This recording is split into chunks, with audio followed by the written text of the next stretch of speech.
A lo largo de la historia, distintos grupos de poder, desde la Alemania nazi hasta sectores del Vaticano y agencias de inteligencia modernas, han buscado indicios de una civilización avanzada ubicada en el interior del planeta. Este submundo es conocido como Agartha. Documentos históricos, testimonios y expediciones no oficiales apuntan a supuestas entradas en lugares tan diversos como el Tíbet, la Antártida, el Amazonas y las montañas rocosas.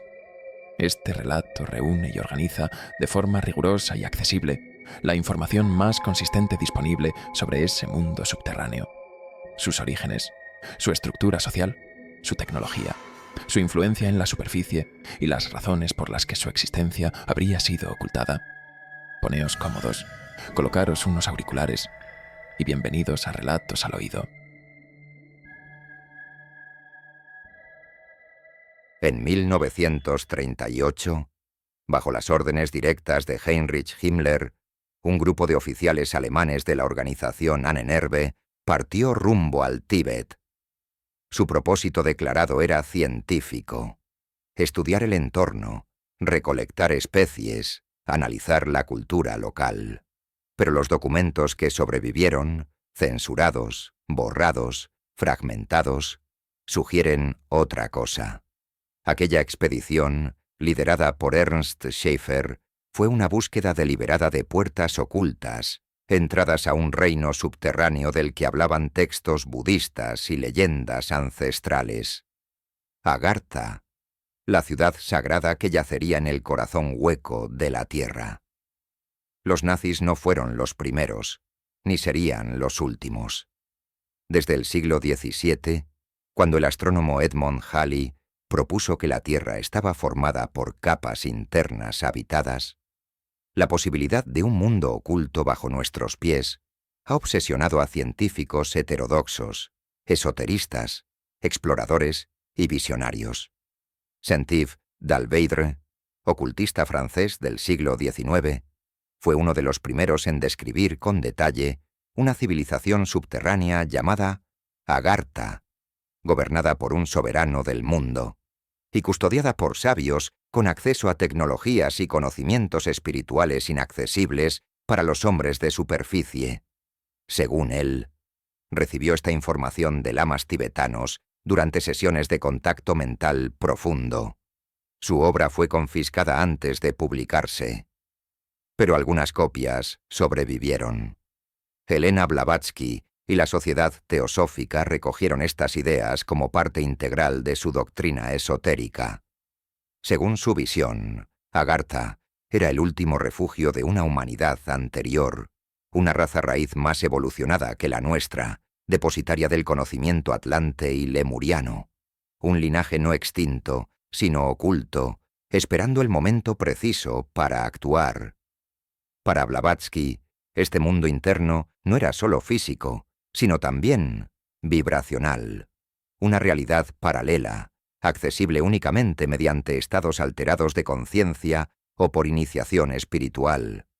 Los túneles, los portales, los vórtices descritos en los textos antiguos serían tan reales como simbólicos, puertas en la geografía y en el alma. Pero volvamos a los nazis. La obsesión del Tercer Reich con la mitología aria y los reinos perdidos los llevó a creer que Agartha era la cuna original de su raza superior. Creían que si lograban entrar, podrían acceder a un conocimiento capaz de revertir la decadencia de Occidente y devolverles el dominio global. En monasterios tibetanos realizaron rituales de contacto, buscando establecer comunicación con el rey del mundo. Algunos textos budistas mencionan esa figura mítica como el guardián de los secretos del Dharma, el que conoce el destino de los ciclos planetarios. ¿Fue simple delirio? ¿O hubo algo en las montañas del Hindu Kush que alteró para siempre la percepción de aquellos hombres? A su regreso, los miembros de la expedición no entregaron pruebas tangibles, pero trajeron objetos y mapas que fueron clasificados inmediatamente por la SS. Algunos relatos indican que no regresaron todos. Otros dicen que los que volvieron no eran los mismos. Lo que sí está documentado es que poco tiempo después se incrementó la inversión alemana en estructuras subterráneas y se registraron construcciones en zonas remotas como Neuschwabenland, en la Antártida, justo donde algunas versiones sitúan entradas al mundo interior. Décadas más tarde, mientras el mundo se adentraba en la era nuclear, la historia de Agartha tomó un giro inesperado. En Estados Unidos, en las inmediaciones del monte Shasta, comenzaron a aparecer mensajes canalizados provenientes de una ciudad llamada Telos. Quienes los recibían afirmaban estar en contacto con seres internos, descendientes de Lemuria, habitantes del imperio subterráneo de Agartha. Uno de ellos, Adama, se presentó como sumo sacerdote de Telos y portavoz de una conciencia superior que vigilaba a la humanidad desde las profundidades. Su mensaje: el mundo exterior estaba al borde del colapso, y la única salida era espiritual. No tecnología, no poder militar, resonancia, ascensión. Estas canalizaciones no eran aisladas. En paralelo, videntes, médiums y antiguos militares comenzaron a hablar de túneles energéticos, de bases subterráneas en América y Asia, de entradas selladas por gobiernos. Algunos de estos relatos coincidían en detalles con los informes nazis de los años 30. Y aunque la ciencia oficial siguió negando la posibilidad de la Tierra hueca, el número de coincidencias, testimonios y fragmentos sueltos obligaba a considerar otra hipótesis: que bajo nuestros pies no haya solo roca fundida y magma, sino memoria. Una memoria viva, organizada, paciente. Porque Agartha no es una historia aislada, es un patrón, un recuerdo enterrado que emerge una y otra vez bajo nombres distintos: Shambhala, Patala, Duat, el reino interior. Los dogmas cambian, las culturas cambian, pero el relato persiste. Algo, o alguien, parece querer ser encontrado, cuando el tiempo esté maduro y la conciencia colectiva lo permita. Y esa conciencia, hoy, vuelve a preguntarse lo impensable. ¿Y si todo lo que creemos saber sobre la estructura del planeta es una farsa cuidadosamente sostenida para ocultar que no estamos solos, sino acompañados por quienes estuvieron aquí antes que nosotros? Según los relatos que surgen de los archivos teosóficos, canalizaciones modernas y estudios alternativos de la cosmología ancestral, Agartha no es simplemente una civilización oculta dentro del planeta. Su origen no es terrenal. Varios autores esotéricos y contactados aseguran que este reino subterráneo fue fundado por civilizaciones que no surgieron en la Tierra, sino que llegaron a ella hace cientos de miles de años, posiblemente incluso antes de la aparición del ser humano moderno.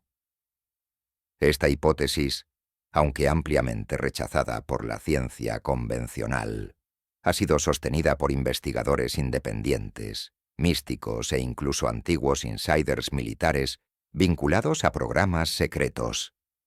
Para todos ellos, Agartha sería el vestigio activo de una colonia interestelar instalada bajo la corteza terrestre, una especie de embajada galáctica en cuarentena. En este marco, la teoría más difundida es la de la semilla galáctica. Plantea que hace eones, razas avanzadas provenientes de sistemas como las Pléyades, Andrómeda, Arcturus y otros lugares fuera del alcance astronómico actual, habrían decidido intervenir en la evolución planetaria, no mediante conquista o dominio, sino a través de un asentamiento estratégico, oculto y protegido. En vez de establecerse en la superficie, optaron por las profundidades del planeta. Esto no fue una elección arbitraria. En tiempos remotos, la Tierra habría estado expuesta a intensas guerras cósmicas, cambios climáticos extremos y reconfiguraciones energéticas catastróficas. Vivir bajo tierra les ofrecía aislamiento, seguridad geofísica y una conexión directa con los nodos energéticos planetarios. Según estas fuentes, el planeta Tierra es más que un cuerpo celeste rocoso. sería un nodo vibracional dentro de una red interplanetaria. En esta red, cada mundo tendría una función energética específica. La Tierra, en particular, representaría un campo de prueba para el desarrollo de conciencia individual en condiciones de dualidad extrema. Los primeros habitantes de Agartha, al entender la dificultad del entorno, no buscaron intervenir directamente en la evolución de las especies locales. Su misión fue crear un espacio donde preservar conocimientos, tecnologías y patrones genéticos avanzados en caso de colapso externo. Estos colonos originales no eran todos iguales. Las descripciones más consistentes dividen su origen en varias razas cooperativas. Los pleyadianos, humanoides altos y luminosos, habrían aportado el conocimiento espiritual y la capacidad de manipular la energía mediante intención consciente. Los arturianos, expertos en arquitectura cuántica, construyeron las estructuras interdimensionales que permitirían a Agartha coexistir fuera del tiempo lineal. Los nórdicos galácticos, también humanoides, habrían diseñado la estructura social basada en armonía vibracional. Y los andromedanos, seres con un profundo conocimiento del equilibrio cósmico, habrían introducido los principios éticos que aún rigen la vida agarthiana.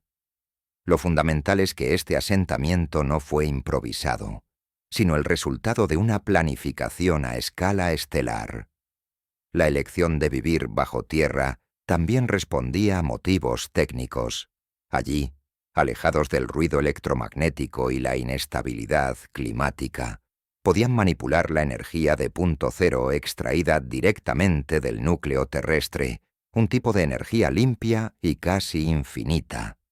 Además, la ubicación les permitía mantenerse invisibles para las civilizaciones primitivas de la superficie y evitar interferencias con el desarrollo natural de la humanidad. En otras palabras, Agartha fue concebida como una reserva consciente, una cápsula de sabiduría resguardada en el corazón del planeta, esperando el momento adecuado para actuar.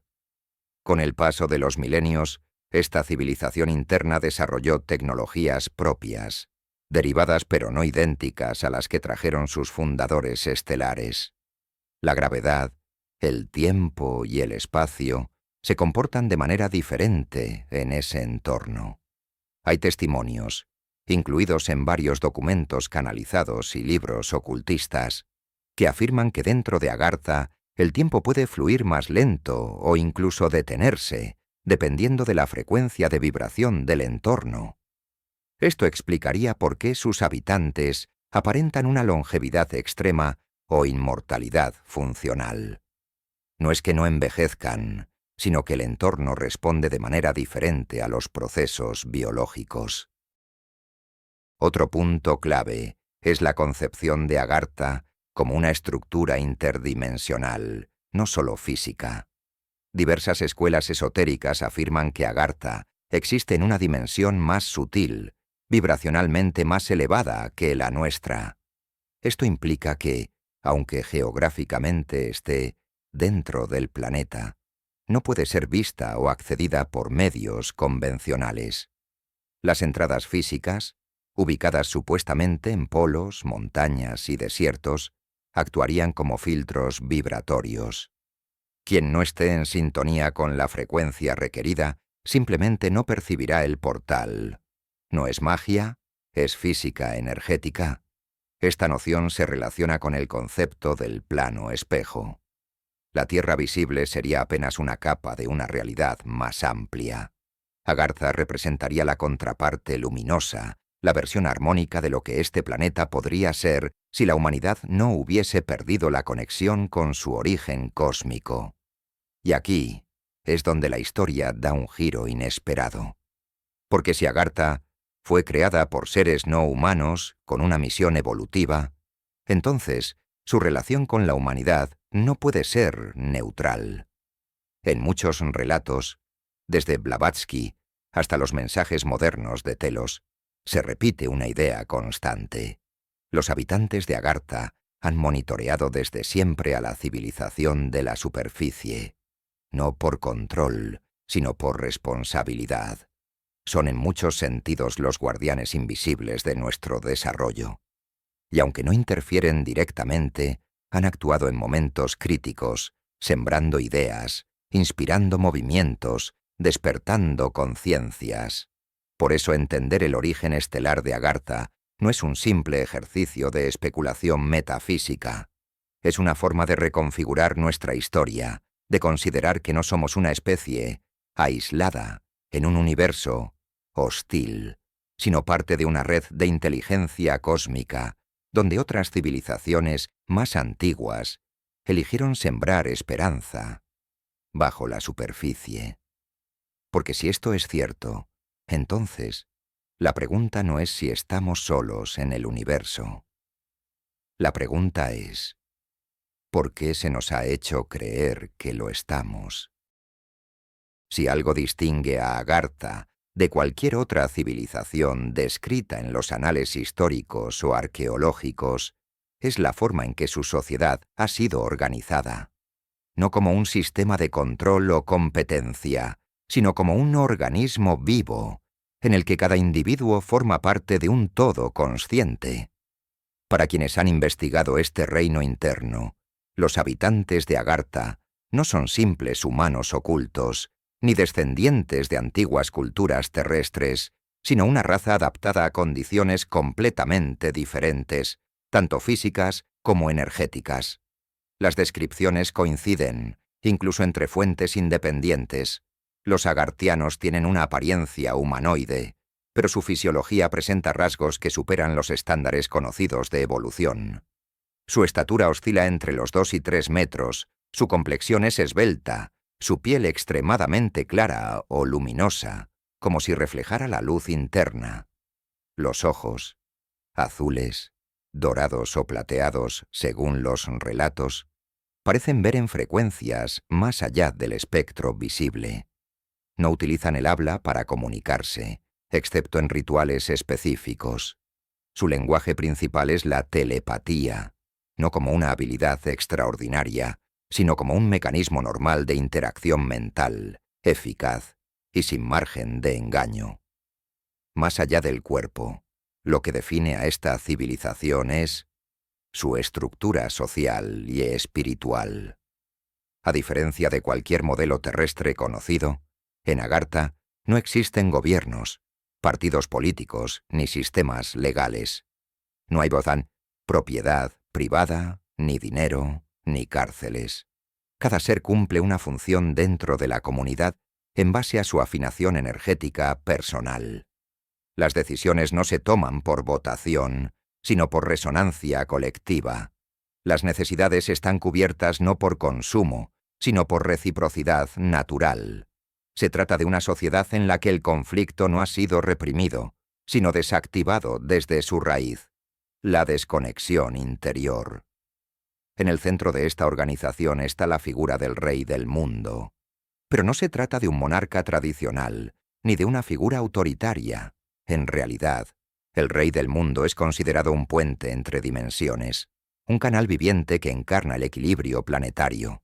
No aparece en público, no gobierna por decreto, y no se le rinde culto. Su presencia es más energética que física. Vive, según los textos esotéricos, en el núcleo de Agartha, dentro de un templo construido con cristal líquido, donde recibe visiones del destino de la Tierra. Su rol no es intervenir, sino mantener el eje. Se dice que su sola vibración es suficiente para evitar el colapso de la civilización interna. A su alrededor opera el Consejo Interno de Sabios, compuesto por entre 12 y 24 miembros, cada uno especializado en un área del conocimiento multidimensional. No hablamos de ciencias convencionales, sino de disciplinas como geometría sagrada, ingeniería del alma, resonancia de partículas conscientes, curación por frecuencias, manipulación del tiempo y lenguajes estelares.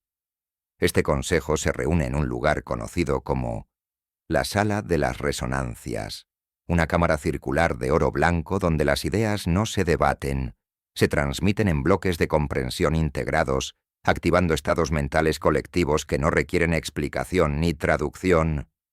La vida cotidiana de los agartianos se organiza alrededor del principio de propósito individual. Nadie es obligado a hacer nada. Cada ser descubre, desde temprana edad, su afinidad con una frecuencia o actividad y se integra espontáneamente a esa función. Así, existen ingenieros de luz que diseñan estructuras energéticas en base a ondas sonoras, jardineros de ADN que cultivan especies vegetales con propiedades simbióticas, arquitectos del alma que construyen espacios no solo físicos, sino espirituales, músicos alquímicos que producen sonidos capaces de alterar estados de conciencia o reparar tejidos vivos. Nada es estático, nada es obligatorio, y todo tiene un sentido profundo. Otro aspecto clave es su sistema de resolución de desequilibrios. No hay juicios, penas ni reclusiones. Si un agartiano manifiesta un comportamiento disruptivo, no se lo castiga. Se lo acompaña en un proceso de armonización vibratoria basado en frecuencias de sonido, luz y geometría. Se entiende que todo error es producto de una disonancia interna, no de maldad. Esto no es un ideal teórico, sino un modelo funcional que ha eliminado por completo el crimen, la enfermedad mental y la violencia. En cuanto a su longevidad, los relatos son consistentes. Los agartianos pueden vivir cientos o incluso miles de años, no porque hayan descubierto el secreto de la inmortalidad, sino porque han trascendido los patrones degenerativos del estrés, el miedo y la desconexión espiritual. Su cuerpo no envejece al ritmo biológico que conocemos, porque está en sincronía constante con una fuente de energía regenerativa.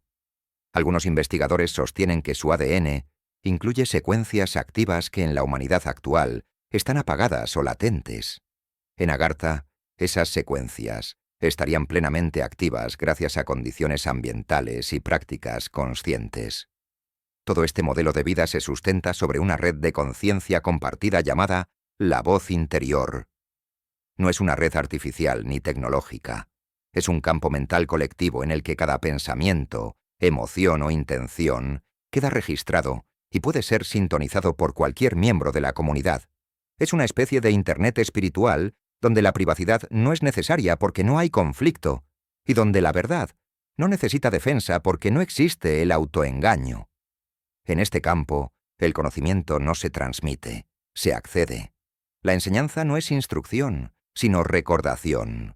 Frente a esta descripción, muchas preguntas surgen inevitablemente. ¿Es Agartha una sociedad utópica? ¿O es simplemente el reflejo de lo que la humanidad sería si no hubiera caído en la fragmentación, la competencia y la ignorancia de su origen? Para algunos investigadores esotéricos, Agartha representa la memoria activa de lo que fuimos antes de la caída de civilizaciones como Atlántida o Lemuria. Para otros, es una guía viviente de lo que podríamos volver a ser si recuperáramos el control sobre nuestra propia evolución. Lo cierto es que todo en esta civilización responde a un único principio: mantener la coherencia entre el pensamiento, la emoción, el cuerpo y el entorno. Y ese principio, por más inaccesible que parezca, sigue siendo parte del diseño original del ser humano. Porque si Agartha ha logrado vivir miles de años sin conflicto, sin enfermedad y sin autoridad externa, ¿qué impide a la humanidad hacer lo mismo? Una vez comprendido quiénes son los habitantes de Agartha y cómo funciona su estructura social, el paso natural es preguntarse cómo es ese mundo que han construido bajo la superficie. Porque Agartha no es solo una civilización espiritual, es también un entorno físico, tangible, aunque completamente distinto a cualquier ciudad humana conocida. Su arquitectura, su distribución espacial, incluso su atmósfera, responden a principios que combinan ciencia, conciencia y diseño simbólico en un mismo sistema integrado. Los relatos más detallados, provenientes de fuentes teosóficas, canalizaciones modernas y estudios alternativos de la Tierra hueca, describen a Agartha como una vasta red de ciudades interconectadas por túneles, cámaras resonantes y flujos energéticos naturales. No se trata de una única urbe subterránea, sino de una estructura planetaria organizada en nodos. Cada nodo es una ciudad especializada, con funciones concretas, todas ellas sincronizadas con lo que los propios agarthianos consideran la respiración energética del planeta. La capital de este sistema es conocida como Shambhala Menor, una ciudad central ubicada en lo más profundo del planeta, no en el sentido de latitud, sino de profundidad vibracional. Allí se encuentra el templo de la llama eterna, considerado el corazón energético de Agartha. El templo no es un edificio convencional, sino una estructura hexagonal compuesta de cristales suspendidos que emiten sonidos armónicos de forma continua. En su centro arde una llama blanca, que no emite calor ni consume materia. Es una fuente energética estable que, según los testimonios, actúa como núcleo de conciencia del sistema agarthiano. No es un símbolo religioso, es una tecnología viva. Alrededor de este núcleo se distribuyen distintas zonas especializadas. Una de las más importantes es la de las cúpulas resonantes, también llamadas zonas de energía. Son espacios arquitectónicos construidos con cuarzo vibrante y materiales bioreactivos. Su función principal es captar la energía telúrica del planeta, una corriente natural que fluye a través de redes subterráneas, y transformarla en energía utilizable para todos los procesos de la ciudad: iluminación, transporte, regeneración celular y comunicación mental. No hay cables, motores ni generadores. Todo se activa por resonancia entre estructuras y frecuencias mentales. Otro espacio clave son los jardines de la geometría viva. No son simples parques decorativos. Se trata de ecosistemas completamente simbióticos, donde cada planta, flor o estructura responde a un patrón geométrico sagrado. La vegetación, en estos jardines, no solo es luminosa, sino también consciente. Reacciona a los estados emocionales de quienes caminan entre ella, cambia de color, de forma o incluso de vibración dependiendo del propósito del visitante. En estos jardines, los agarthianos meditan, se alinean con la frecuencia del planeta y reestructuran su campo energético. Una zona fundamental dentro de Agartha es la de transmutación interior, también conocida como las cámaras de alquimia. Aquí no se transforman metales en oro, sino emociones en sabiduría, conflictos en equilibrio. En estas salas se utilizan frecuencias sonoras específicas, patrones de luz coherente y campos magnéticos sutiles para modificar directamente la estructura vibratoria del cuerpo y el ADN. No es una metáfora. Se trata de tecnología de modificación bioenergética. Algunos informes aseguran que, dentro de estas cámaras, un ser humano que haya sido debidamente preparado podría desmaterializar su cuerpo físico y reconstituirse como entidad energética. La Biblioteca del Recuerdo es uno de los lugares más referenciados en los testimonios sobre Agartha. No es una biblioteca convencional, sino un archivo multidimensional que contiene la historia del universo en forma vibracional. Los libros son esferas cristalinas flotantes que proyectan hologramas vivientes, no solo del pasado, sino de posibles líneas de tiempo alternativas. Acceder a esta biblioteca requiere un nivel de conciencia elevado. Solo los sabios del Consejo tienen permiso para consultar sus niveles más profundos. Lo que almacenan estos cristales no son datos, son patrones de eventos, arquetipos, posibilidades. La infraestructura científica de Agartha también tiene su propia zona, los llamados laboratorios del tiempo, o ciudadela científica. Allí se desarrolla tecnología no basada en componentes mecánicos, sino en formas vivas, geometría sagrada y biotecnología. Los agarthianos investigan procesos como la modificación de la realidad local, los viajes interdimensionales, la sincronización mental colectiva y la terraformación vibracional. Todo ello en estructuras sin bordes rectos, construidas con materiales que responden a la intención mental de quienes las usan. Nada en estos laboratorios es estático. Todo es sensible. El sistema de transporte no utiliza vehículos como los conocemos. Se emplean cápsulas antigravitatorias que flotan sin contacto con el suelo y responden a comandos mentales. Pero lo más avanzado son las llamadas puertas estelares, también conocidas como portales interplanetarios. Se trata de estructuras en forma de anillos concéntricos, ubicadas en cámaras restringidas, protegidas por guardianes vibracionales. Estos portales permiten el paso no solo a otros puntos del planeta, sino a otros mundos o dimensiones, siempre que el viajero haya alcanzado la frecuencia de destino. No basta con querer, hay que estar calibrado. El diseño urbano de Agartha no busca eficiencia mecánica, sino armonía energética. Todo responde a un principio geométrico, desde la disposición de las casas hasta la forma de los pasillos y plazas. Las ciudades están vivas. Sus estructuras cambian levemente de forma según el estado emocional colectivo. No hay barrios marginales ni centros comerciales. Hay espacios de silencio, resonancia, contemplación y creación. Cada zona tiene una función precisa dentro del campo vibratorio de la ciudad. No hay desperdicio ni ruido innecesario. Todo tiene un propósito. Lo que en Agartha se construye no pretende durar 1000 años en piedra, pretende durar un instante eterno en equilibrio. Esa es su arquitectura, funcional, simbólica y sobre todo coherente con la conciencia que la habita. Porque si nuestras ciudades reflejan nuestra confusión, las suyas reflejan su claridad. Si en la superficie entendemos la tecnología como una extensión mecánica de nuestras capacidades, máquinas, circuitos, inteligencia artificial, en Agartha, la tecnología no se impone sobre la vida, se integra con ella. Es una manifestación de la conciencia, en armonía con la materia. No está construida a partir de metales, combustibles o electricidad, sino de frecuencias, cristales vivos, geometría funcional y campos de resonancia. Y lo más desconcertante es que, pese a su complejidad, esta tecnología es silenciosa, sutil, casi invisible para cualquier observador externo. Su presencia no altera el entorno, lo refuerza.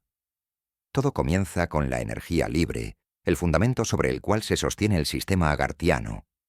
Esta energía no se extrae de combustibles ni reactores, sino directamente del entorno, del núcleo terrestre, del campo magnético planetario y del éter cósmico. Un campo de energía sutil que, según muchas escuelas esotéricas, permea todo el universo. En Agartha, esta energía no solo es captada, sino modulada. Las estructuras están diseñadas con materiales cristalinos que funcionan como antenas vivas. Absorben, almacenan y distribuyen energía de forma orgánica. No hay pérdida, no hay contaminación. La ciudad entera actúa como un organismo energético autónomo. Uno de los elementos más emblemáticos de esta tecnología son los cristales inteligentes.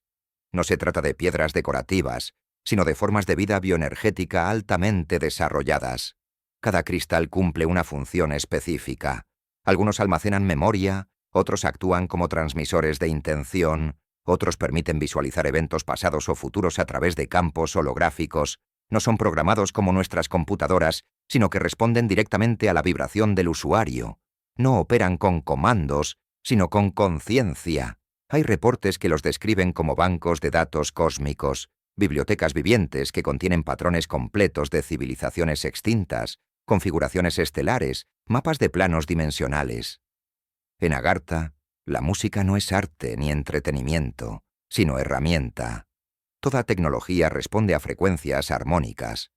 Los agarthianos utilizan escalas específicas, entonaciones precisas y combinaciones tonales capaces de activar mecanismos, modificar materia o inducir estados de conciencia. Instrumentos sonoros diseñados en base a la proporción áurea pueden abrir puertas, encender estructuras o alterar la forma de un objeto.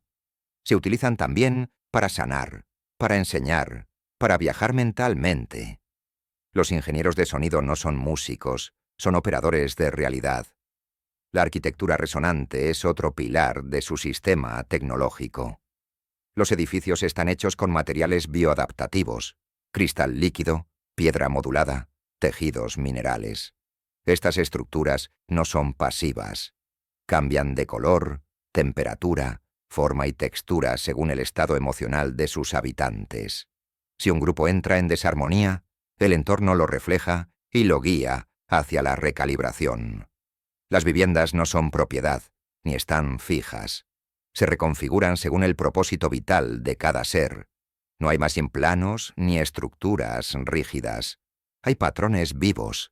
En el área de transporte, los agartianos utilizan vehículos antigravitatorios controlados por la mente.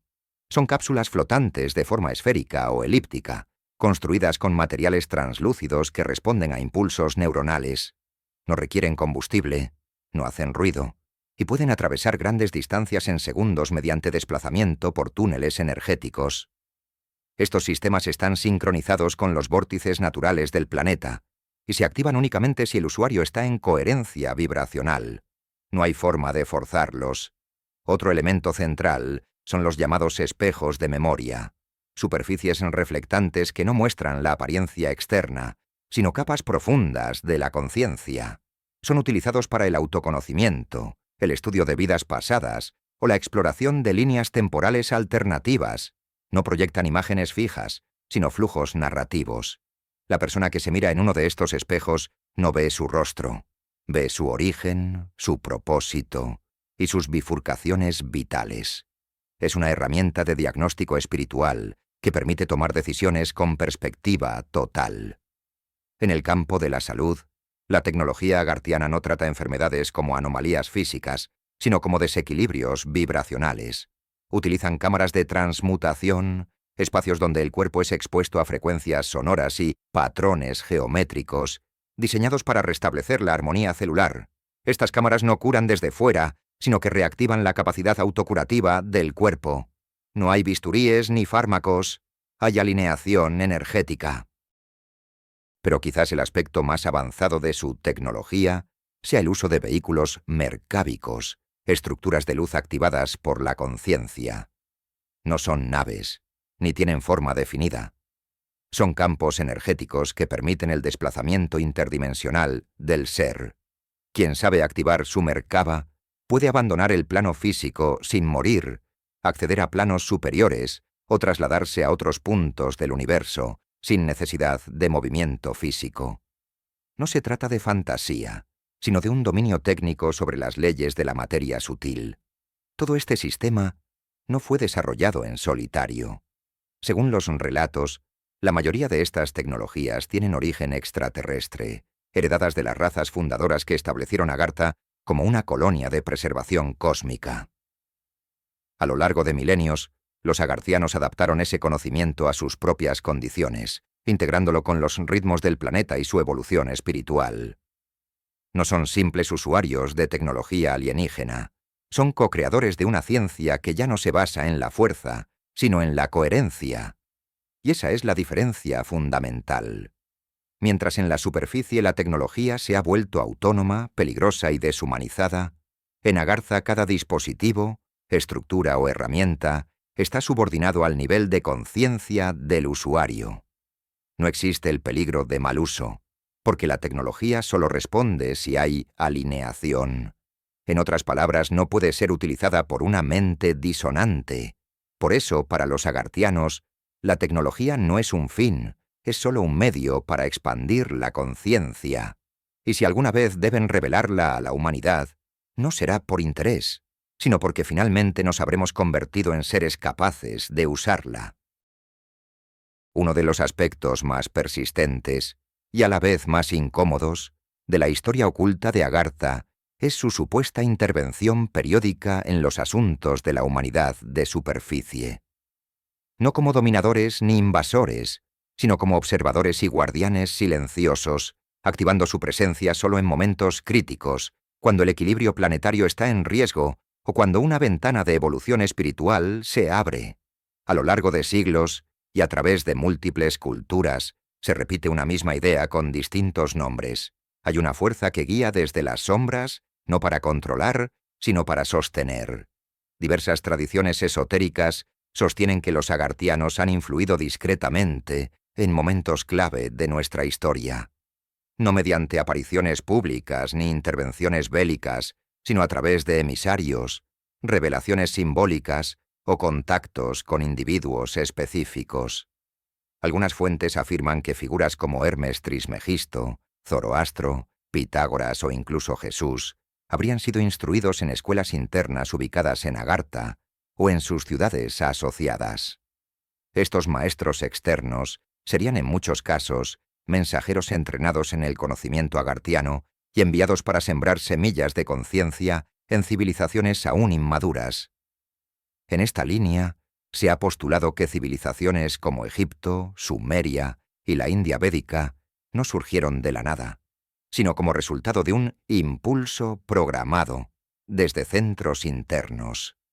Las estructuras geométricas de sus templos, la precisión astronómica de sus calendarios y la profundidad simbólica de sus textos sagrados no serían producto de simple acumulación cultural, sino de una transferencia deliberada de conocimiento esencial. Agartha, en este contexto, funcionaría como un archivo de patrones civilizatorios. No crea imperios, pero ofrece modelos armónicos para quienes están listos. Más allá de la historia antigua, hay quienes afirman que la humanidad está siendo monitoreada de forma constante desde el mundo interior. No se trata de espionaje ni control político, sino de seguimiento vibracional. Agartha tendría la capacidad de percibir la frecuencia colectiva de la conciencia humana, identificar desvíos destructivos y tomar medidas compensatorias. Estas medidas no se traducen en castigos ni amenazas.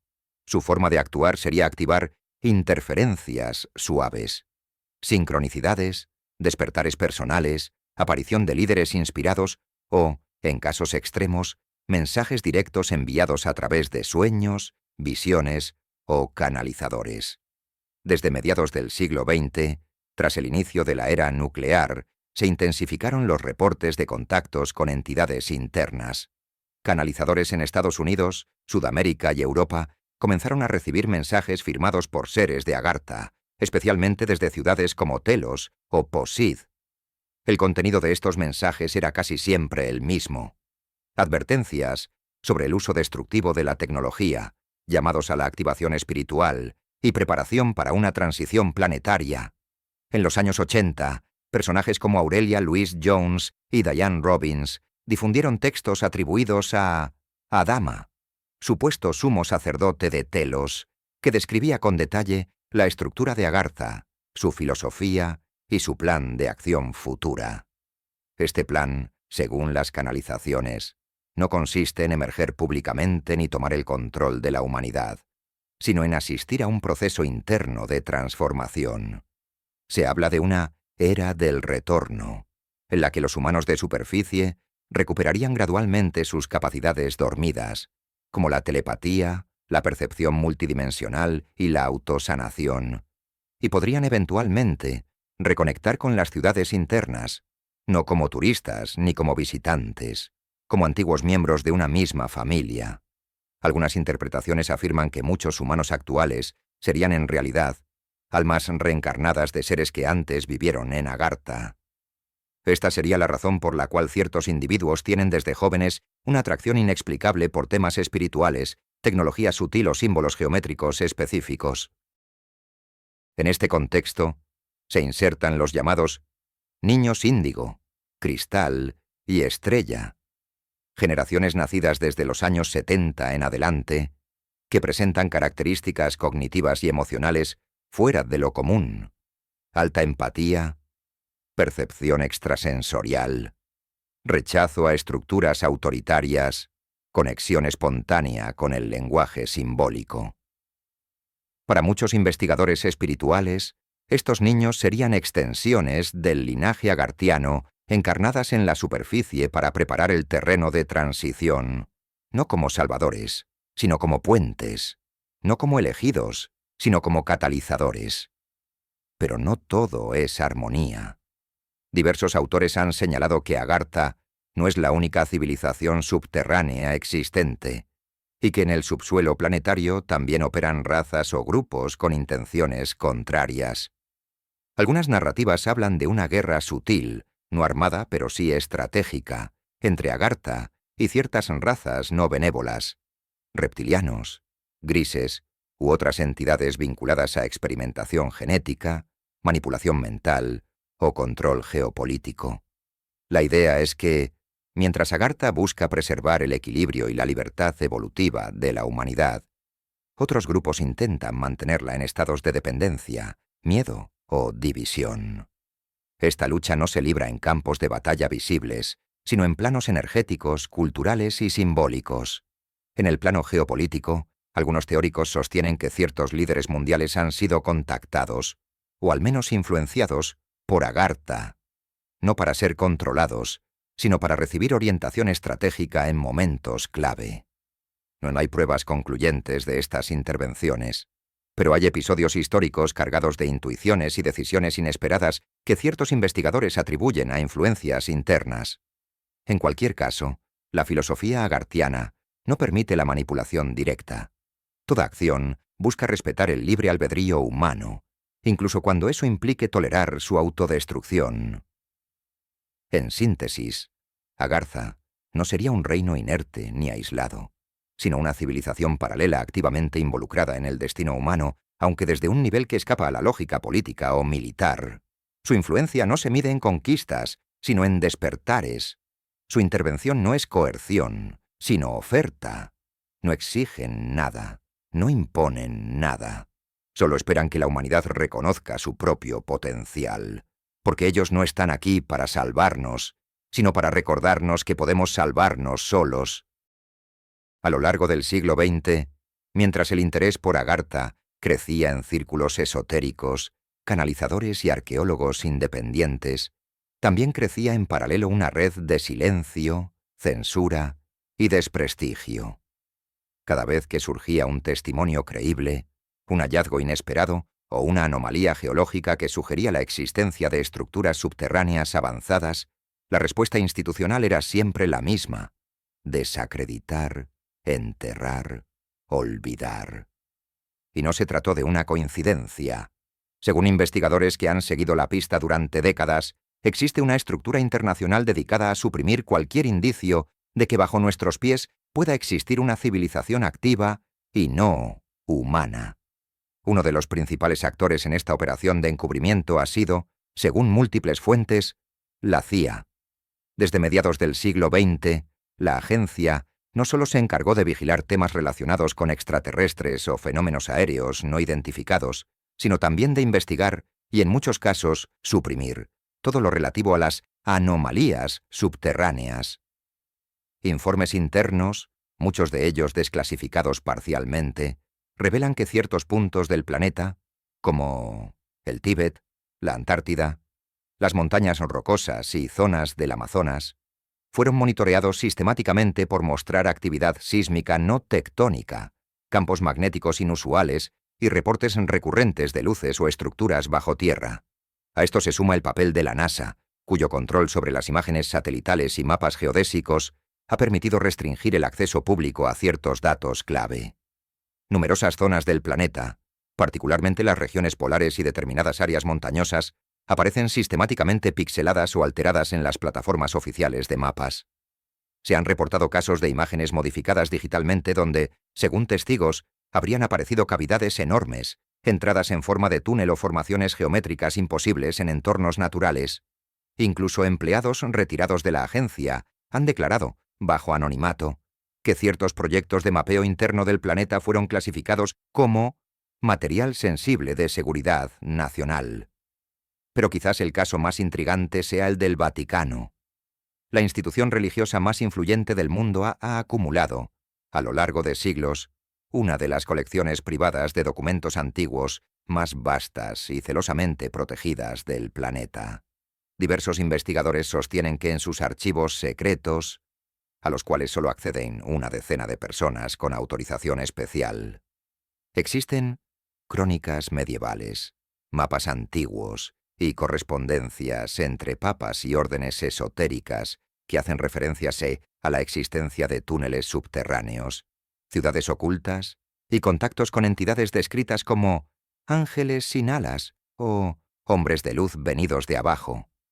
Hay también manuscritos que describen el descenso de monjes cristianos a regiones desconocidas del subsuelo. donde habrían presenciado estructuras imposibles de explicar para su época. La censura no se limita a la ocultación pasiva. Existen testimonios de represalias activas, arqueólogos que desaparecieron tras anunciar hallazgos en zonas restringidas, geólogos silenciados luego de registrar vibraciones inexplicables en zonas sin actividad sísmica, exmilitares que denunciaron la existencia de bases subterráneas compartidas entre humanos y entidades no identificadas, y que más tarde fueron desacreditados públicamente, perdiendo reputación y credibilidad. Una y otra vez, el patrón se repite. Cada revelación es seguida por una oleada de escepticismo mediático, ridiculización y desinformación. Una de las piezas más persistentes de este rompecabezas es la base militar subterránea de Dulce, en Nuevo México. Allí, según declaraciones de exfuncionarios de defensa, se encontraría una instalación construida en múltiples niveles, conectada por túneles a otras bases similares en Colorado y Utah. Algunos informes no verificados afirman que esta base forma parte de un sistema mundial de túneles que imitan o interceptan los accesos originales a Agartha. El objetivo: replicar la tecnología interna, entender su estructura energética y, en última instancia, controlar el acceso a cualquier punto de conexión dimensional. De forma paralela, otros proyectos como HIARP, Montauk o Stargate habrían estado enfocados en manipular o abrir artificialmente portales similares a los descritos en los relatos de Agartha. Otra zona crítica es la Antártida, una región que, oficialmente, está protegida por tratados internacionales. Sin embargo, múltiples expediciones científicas independientes han denunciado la presencia de instalaciones militares, censura satelital y bloqueo de acceso aéreo a ciertas zonas del continente. Existen teorías, nunca confirmadas pero recurrentes, que aseguran que los nazis construyeron una base subterránea en la zona de Neuschwabenland, inspirada en los patrones arquitectónicos de Agartha, y que allí se intentó establecer contacto con entidades internas tras el fracaso de su expedición al Tíbet. Y luego están los mapas. A lo largo de los siglos, han aparecido numerosos mapas antiguos que sugieren la existencia de redes de túneles subterráneos conectando puntos sagrados del planeta. Egipto con el Himalaya, los Andes con el Tíbet, las cavernas de Brasil con estructuras de la India antigua. Algunos fueron considerados apócrifos, otros destruidos. Pero todos apuntan al mismo patrón, un sistema global de pasajes no naturales, diseñados con precisión geométrica, muchos de ellos alineados con constelaciones y puntos de alta carga telúrica. La comunidad científica convencional insiste en que todo esto son teorías sin fundamento, coincidencias o productos de la imaginación. Sin embargo, la insistencia en negarlo todo sin investigación abierta ha generado más sospechas que certezas. ¿Por qué no explorar más profundamente estas cuevas, estos túneles, estas anomalías magnéticas? ¿Por qué tantos informes desaparecen? ¿Por qué se desacredita automáticamente a cualquier voz que mencione Agartha en entornos académicos? La respuesta más directa es también la más incómoda. Porque aceptar la existencia de Agartha implicaría replantear todo lo que creemos saber sobre la historia, la ciencia, la espiritualidad y la estructura de poder mundial. Si bajo nuestros pies existe una civilización más antigua, más avanzada y espiritualmente más evolucionada que nosotros, ¿qué lugar ocupan los gobiernos, las religiones y los sistemas económicos actuales? ¿Qué legitimidad conservan las estructuras que nos rigen si se descubre que durante siglos han vivido ocultándonos nuestra conexión con algo infinitamente más grande? En el fondo, el encubrimiento no es tecnológico, es existencial, porque lo que más teme el sistema no es que sepamos que Agartha existe, sino que recordemos que alguna vez pertenecimos a ella. Después de explorar los orígenes estelares de Agartha, su sociedad interna, su tecnología avanzada y las operaciones sistemáticas para encubrir su existencia, la pregunta que permanece no es técnica ni histórica, es personal. ¿Qué relación tenemos, como humanidad de superficie, con ese mundo oculto bajo nuestros pies? ¿Es simplemente una civilización paralela que nos observa? ¿O es una parte de nosotros que fue separada, suprimida, y que ahora empieza a despertar? Para muchos investigadores, Agartha no es un lugar geográfico, sino un arquetipo activo, el recuerdo de una era en la que el ser humano vivía en coherencia consigo mismo y con su entorno. Un modelo de existencia que fue real, que sigue siendo real, pero que nuestra civilización ha olvidado por completo al entregarse a la fragmentación, la competencia y la adoración de lo externo. En otras palabras, Agartha podría no ser un reino perdido, sino el reflejo de lo que fuimos antes del colapso, antes de la caída de Atlántida, de Lemuria, de todos los ciclos anteriores que terminaron en caos y reinicio. Los mensajes provenientes de canalizaciones modernas, así como los textos teosóficos más antiguos, insisten en un mismo concepto: la humanidad está en fase de prueba, no tecnológica, no política, de conciencia. Y esa prueba no consiste en alcanzar a Agartha físicamente, sino en igualar su frecuencia vibratoria, en restaurar en nosotros la coherencia interna que permite el contacto. En términos simples, no se accede a Agartha por fuerza ni por descubrimiento científico. Se accede por evolución, por resonancia. Esto explicaría por qué, según los relatos, los portales siguen cerrados, por qué ninguna expedición oficial ha logrado encontrar una entrada directa, porque las coordenadas no son espaciales, son mentales, emocionales, espirituales. Cada acceso físico está protegido por una frecuencia, y mientras la conciencia colectiva de la humanidad siga atrapada en el miedo, la destrucción y la negación de lo invisible, esos portales seguirán cerrados, no por castigo, por incompatibilidad. Y, sin embargo, algo está cambiando. En las últimas décadas, el número de personas que siente una conexión espontánea con Agartha ha crecido, no porque hayan leído libros esotéricos, sino porque lo sienten como una verdad que no necesita demostración.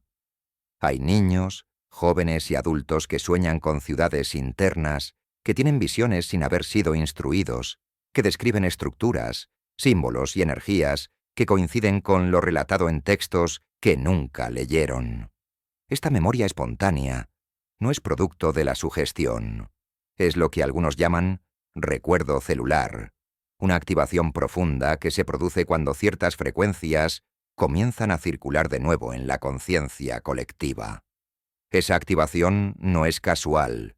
Según ciertos canalizadores, estamos entrando en un punto crítico del ciclo planetario, una ventana de alineación energética que permitiría el acercamiento, no físico sino simbólico, entre Agartha y la humanidad exterior, no en forma de aparición masiva ni de salvación milagrosa, sino como un proceso de reconexión interna. Los próximos años definirían si la humanidad es capaz de sostener esa frecuencia o si volverá a caer en el ciclo de colapso y olvido. No es una amenaza, es una elección. Esta elección pasa por el individuo. Cada persona que recupera su coherencia, que sana su dualidad interna, que se alinea con su propósito más elevado, se convierte, literalmente, en una extensión viva de Agartha en la superficie. No necesita bajar a los túneles, no necesita encontrar portales, lo lleva dentro. Es ahí donde la idea de Agartha trasciende el mito y se convierte en una estrategia evolutiva. No para escapar del mundo, sino para transformarlo desde adentro. Por eso algunos sostienen que el retorno de Agartha no será visible. Será progresivo, interno, silencioso. No emergerán ciudades, sino frecuencias. No aparecerán naves, sino personas que vibran diferente. Este es el verdadero plan del retorno. No su aparición, sino nuestro recuerdo. Y cuando esa masa crítica de conciencia coherente alcance su punto de inflexión, lo que parecía leyenda se convertirá en realidad cotidiana. Las puertas se abrirán no con fuerza, sino con presencia. No porque hayamos llegado, sino porque dejamos de estar separados. Porque Agartha nunca se fue. Solo está esperando que volvamos a ser quienes fuimos. Y cuando el último muro caiga dentro del alma, se abrirá el primero de los túneles que lleva a casa.